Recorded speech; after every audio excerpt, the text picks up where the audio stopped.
Bismillahirrahmanirrahim. J'espère que tout le monde va bien. Donc on va commencer la première leçon de l'électricité. Donc c'est le circuit électrique simple qu'on doit obligatoirement recopier dans le cahier des leçons. Donc premier paragraphe, c'est dessiner un circuit électrique simple. On doit réaliser un circuit électrique. Donc pour la réaliser, on doit avoir 4 éléments essentiels. Le premier élément, c'est la pile. Donc il y a plusieurs types de piles électriques. C'est une pile cylindrique qu'on utilise pour faire fonctionner le télécommandeur de télévision. Ça, c'est une autre type. Ou bien on peut utiliser le générateur ou bien la pile du laboratoire. Deuxièmement, on doit avoir une lampe. Voilà, c'est une lampe. Ou bien une lampe avec support qu'on utilise au laboratoire. On doit avoir aussi un interrupteur.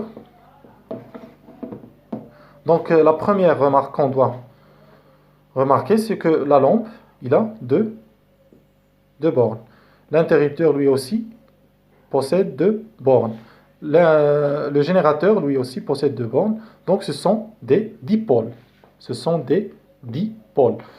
La seule différence qu'il y a, c'est que la lampe et l'interrupteur ont des bornes qui sont identiques. Par contre, le générateur possède une borne positive qui porte la couleur rouge, une autre noire avec un signe de moins. Ça veut dire que c'est une borne négative. Donc pour relier ces 3 éléments, on doit avoir des fils électriques. Donc on va commencer par la borne positive de générateur qui va vers une borne de la lampe, comme ça. L'autre borne de la lampe vers la borne de l'interrupteur.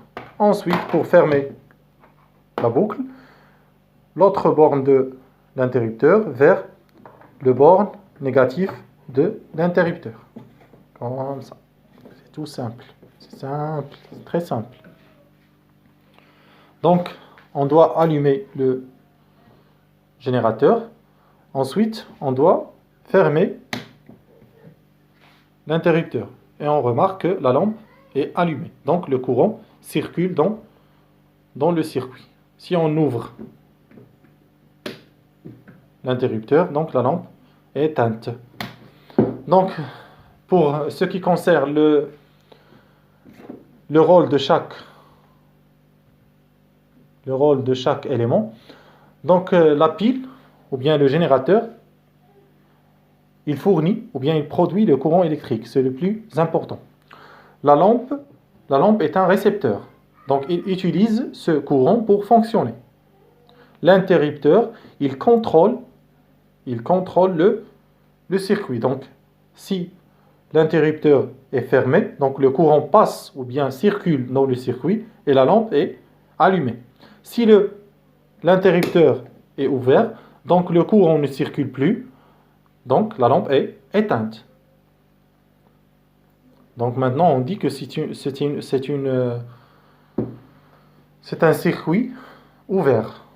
Pourquoi? Parce que l'interrupteur est ouvert et parce que la lampe est éteinte. Maintenant, c'est un circuit fermé parce que l'interrupteur est fermé, donc la lampe est allumée. Et puis, ce qui concerne les fils électriques, leur rôle, c'est relier les éléments du circuit. Donc, pour ce qui concerne la troisième partie, le paragraphe, c'est schématiser un circuit électrique. Donc, on peut pas chaque fois dessiner les éléments